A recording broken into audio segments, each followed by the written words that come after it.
رسول بخش رئی صاحب، بارہا ہم افغان حکومت کے سامنے ان معاملات کو اٹھا چکے ہیں اور وہ بار بار یقین دہانی کرا چکے ہیں، لیکن اس کے باوجود ہم نے دیکھا کہ یہ واقعات کم ہونے کے بجائے مزید بڑھ رہے ہیں۔ کیا افغانستان کو لے کر ہمیں اپنی حکمت عملی اور پالیسی پر نظر ثانی کی ضرورت ہے؟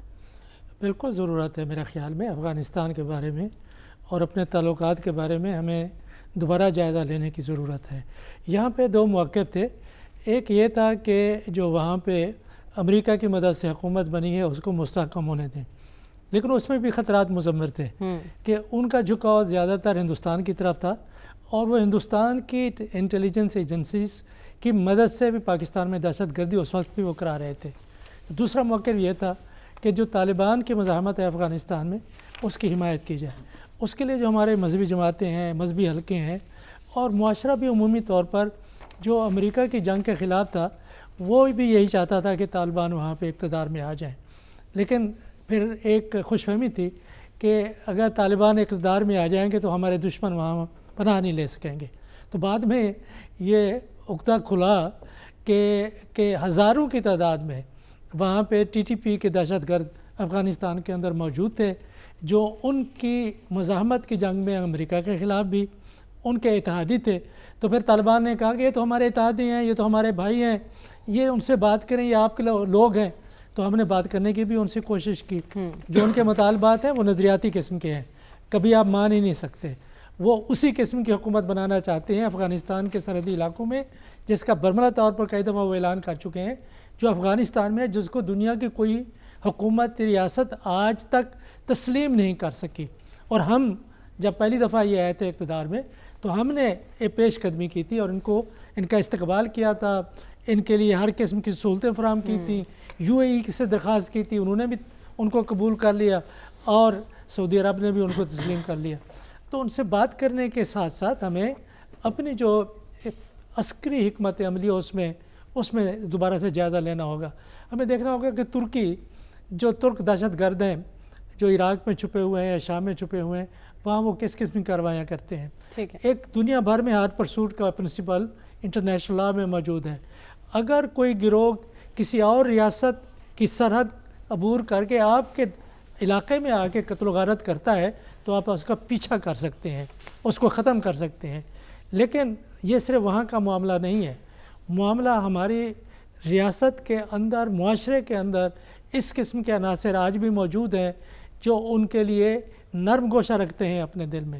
ہمیں چاہیے یہ کہ اپنی انٹیلیجنس کو مضبوط کریں۔ جو انٹیلیجنس بیس آپریشن ہوتے ہیں وہ پاکستان کی فوجی قیادت نے بہت مؤثر طریقے سے پنجاب میں، سندھ میں، بلوچستان میں، کے پی کے میں قربانیاں دے کے انہوں نے کنڈکٹ کیے ہیں۔ اس میں ہمارا جو تجربہ ہے اس سلسلے میں شاید کسی اور دنیا کا تجربہ ہو جو کاؤنٹر انسرجنسی آپریشن، یا ہم نے اس سے سبق سیکھے ہیں۔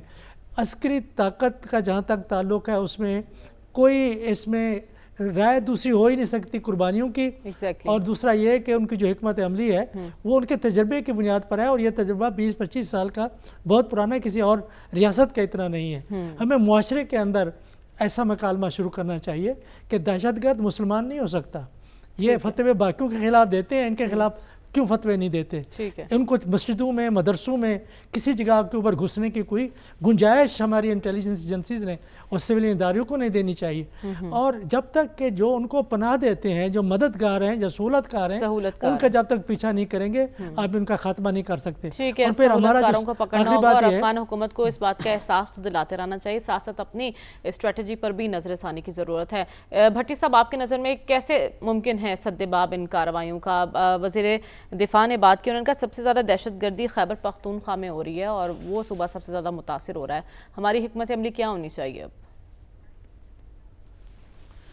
دیکھیے، سب سے پہلے تو جو ایک اور سانحہ ہوا، دہشت گردی کا واقعہ ہوا، کرنل کاشف، کیپٹن احمد بدر، حوالدار صابر، نائک خورشید، سپاہی ناصر، راجہ اور سجاد، آپ سارے عظیم ہو، آپ کے والدین، آپ کی فیملیاں، آپ کا خاندان عظیم ہے۔ آپ ہمارے لیے آپ نے جان دی، اللہ تعالیٰ آپ کو اور آپ کے خاندان کو صبر اور ہمت دے، اور اللہ شہید تو ہوتے ہی خیر جنتی ہیں، شہیدوں کا تو بڑا مقام ہے۔ بہرحال جو پیچھے رہ گئے اللہ ان کی ہمت اور حوصلہ دے، اور میری تمام دلی ہمدردیاں ان کے ساتھ ہیں۔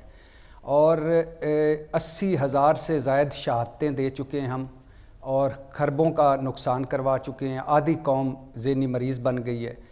فوج، پولیس، رینجر، سویلین ادارے، عام شہری، سب کو سلام جنہوں نے شہادتیں دی ہیں اور جنہوں نے اس وطن کی مٹی کے لیے خون بہا ہے اور ہمارے لیے قربانی دی. اور اس وقت بھی جب ہم بات کر رہے ہیں تو کہیں نہ کہیں کوئی کرنل کاشف، کوئی کیپٹن احمد بدر، کوئی حوالدار صابر، کوئی نائک خورشید، یہ اس وقت بھی جان ہتھیلی پر لے کر کھڑے ہوں گے.